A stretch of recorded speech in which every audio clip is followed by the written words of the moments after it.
بسم اللہ الرحمن الرحیم الحمد للہ رب العالمین وصلی اللہ علی محمد وآلہ الطاہرین ولعنۃ اللہ علی اعدائہم اجمعین وقال سبحانہ وتعالی هو الذی بعث فی الامیین رسولا منہم یتلو علیہم آیاتہ ویزکیہم ویعلمہم الکتاب والحکمہ وإن كانوا من قبل لفی ضلال مبین۔ موضوع گفتگو رسول اللہ صلی اللہ علیہ وسلم کے معجزات۔ البتہ بعض معجزات کا تعلق ولادت اور ولادت کے فوراً بعد سے ہے، اور بعض معجزات ممکن ہے کسی کے ذہن میں آئے کہ اعلان نبوت اور دعوی نبوت کے ساتھ نہیں ہے بلکہ اصحاب کے درمیان ہے، تو یاد رکھیں وہ بھی معجزات ہیں، نہ فقط مجازی اعتبار سے بلکہ حقیقی اعتبار سے، کیونکہ اس وقت دعوی نبوت رسول اللہ صلی اللہ علیہ وسلم عام تھا، اور بعض لوگ ایمان لائے تھے، بعض لوگ ایمان نہیں لائے تھے، لہٰذا اس دوران جب بھی آپ نے کوئی معجزہ دکھایا تو وہ شرائط کے ساتھ یعنی دعوی نبوت کے ساتھ تھا، لوگ اس کو دیکھ کے ایمان بھی لاتے تھے، اور بعض وہ لوگ بھی تھے جو دیکھنے کے بعد ایمان نہیں لاتے تھے۔ انہی معجزات میں سے ایک معجزہ جنگ تبوک میں ایک وقت ایسا بھی آیا کہ کھانے کے لیے کچھ نہیں تھا، فقط 10 خرمیں یعنی 10 کھجوریں بچی تھیں۔ رسول اللہ صلی اللہ علیہ وسلم نے ان کھجوروں کو منگایا اور دعا کی، اور اس کے بعد اصحاب کو بلایا، اور وہ کھجوریں بھی ختم نہیں ہوئیں بلکہ مقدار بہت زیادہ بڑھ گئی، اور سب نے اس کھجوروں کو تناول فرمایا، پیٹ بھر کے کھایا۔ یہ وہ واقعہ تھا جنگ تبوک کا، اور اسی سے ملتا جلتا واقعہ ایک اور جنگ میں پیش آیا کہ جب پانی ختم ہو گیا تو آپ نے کہا کہ ایک ایسا برتن لاؤ کہ جس میں کچھ پانی ہو، لہٰذا جب وہ پانی لایا گیا، مشق لائی گئی تو آپ نے اس مشق میں ہاتھ داخل کیا، اور اس کے بعد فرمایا کہ اب تم لوگ پانی پیو،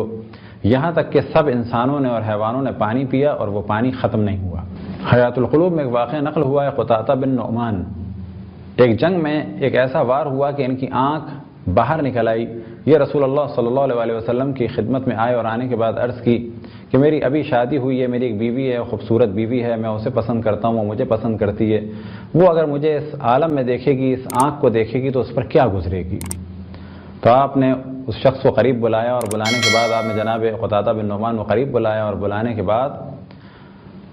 دعا کی اور اپنے ہاتھ سے ان کی آنکھوں کو ان کے حلقے میں رکھ دیا، اور وہ آنکھ بالکل صحیح ہو گئی، اور آخر عمر تک اس آنکھ سے وہ بالکل صحیح دیکھتے تھے۔ اور بعض جگہ یہ بھی نقل ہوا کہ دوسری آنکھ میں تو کبھی کبھی درد ہو بھی جاتا تھا، لیکن وہ آنکھ کہ جو رسول اللہ صلی اللہ علیہ وسلم کے معجزے کے ذریعے سے صحیح ہوئی وہ ہمیشہ صحیح رہی۔ جنگ بدر میں چند اصحاب رسول اللہ زخمی ہوئے، ان میں سے ایک تھے معاذ بن افرا۔ ان کے ہاتھ پہ ایک ضربت لگی جو ابو جہل نے ماری تھی، اور اس کی وجہ سے ہاتھ معلق ہو گیا۔ جب یہ رسول اللہ صلی اللہ علیہ وسلم کی خدمت میں آئے، ہاتھ کٹ چکا تھا،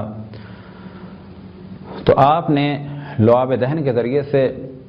ان کے ہاتھوں کو جوڑا، اور اس طرح سے وہ دوبارہ جسم کا حصہ بن گئے اور جڑ گئے کہ کوئی اندازہ بھی نہیں لگا سکتا تھا کہ یہاں کبھی کوئی زخم بھی تھا۔ اور اسی طرح سے جب عامر بن معاص کی ٹانگ پر حملہ ہوا اور زخمی ہوئی تو آپ نے وہاں بھی لعاب دہن لگایا اور وہ ٹانگ صحیح ہو گئی۔ ایک روایت میں نقل ہوا کہ رسول اللہ صلی اللہ علیہ وسلم قبر مطہر حضرت عبداللہ یعنی اپنے والد ماجد کی قبر مطہر پہ گئے، 2 رکعت نماز پڑھی اور اللہ سبحانہ و تعالیٰ سے دعا کی، قبر شگافتہ ہوئی اور جناب عبداللہ ظاہر ہوئے، اور انہوں نے گواہی دی اللہ سبحانہ و تعالیٰ کی وحدانیت کی، اشہد ان لا الہ الا اللہ واشہد انک رسول اللہ، اور میں گواہی دیتا ہوں کہ تم اللہ کے رسول ہو۔ آپ نے سوال کیا ومن ولیوں کا، تمہارا ولی، آپ کا ولی کون ہے؟ تو انہوں نے جواب دیا اور سوال کیا رسول اللہ صلی اللہ علیہ وسلم سے ومن ولیوں کا، تمہارا ولی کون ہے؟ تو آپ نے جواب دیا میرا ولی علی ہے۔ تو پھر آپ نے کہا کہ بس میرا ولی بھی علی ہے۔ اور عیناً یہی واقعہ حضرت آمنہ بنت وہب سلام اللہ علیہ کی قبر مطہر پر ہوا۔ علامہ مجلسی نے بحر الانوار میں سے نقل کرنے کے بعد ارشاد فرمایا کہ یہ واقعہ دلیل ہے اس امر کی کہ جناب عبداللہ اور جناب آمنہ بنت وہب دونوں مسلمان دنیا سے گئے، دونوں رسول اللہ صلی اللہ علیہ وسلم کی نبوت اور اللہ سبحانہ و تعالیٰ کی وحدانیت پر یقین رکھتے تھے، اور جب رسول اللہ صلی اللہ علیہ وسلم نے بحکم خداوند تبارک و تعالیٰ مولا علی علیہ السلام کی امامت اور خلافت کا اعلان کیا، تو آپ نے بھی قبر مطہر میں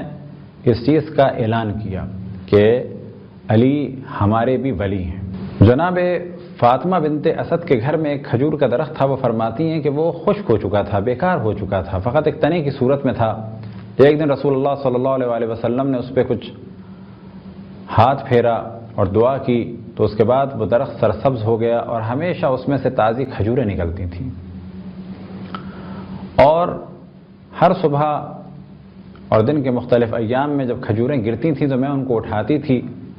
اور وہ کھجوریں رسول اللہ صلی اللہ علیہ وسلم باہر گلی میں بچوں کو دے دیتے تھے۔ ایک دن کچھ کھجوریں نہیں گریں تو میں نے کیا دیکھا، رسول اللہ صلی اللہ علیہ وسلم نے مجھ سے سوال کیا تو میں نے جواب دیا کھجوریں نہیں گریں۔ تو پھر میں نے کیا دیکھا کہ آپ کھجور کے درخت کے پاس گئے اور کچھ اس سے کہا تو وہ درخت جھکتا چلا آیا۔ جناب فاطمہ بنت اسد فرماتی ہیں کہ جب یہ میں نے دیکھا کہ درخت جھکا اور آپ نے ان کھجوروں کو توڑا، تو اس منظر کو دیکھ کے میں نے اللہ سبحانہ و تعالیٰ سے دعا کی کہ یا اللہ تو مجھے ایک ایسا فرزند عطا فرما کہ جو اس کا بھائی ہو اور اس کی شباہت اس میں ہو۔ اور اسی رات مولا علی علیہ السلام کا خلقت کا سلسلہ شروع ہوا، اور ان کے رحم مطہر میں مولا علی علیہ السلام منتقل ہوئے۔ ایک وقت آیا کہ مولا علی علیہ السلام نے دنیا میں قدم رکھا، ان کی ولادت ہوئی، اور رسول اللہ صلی اللہ علیہ وسلم کے وہ بھائی وصی اور ان کے جانشین اور وزیر ہوئے۔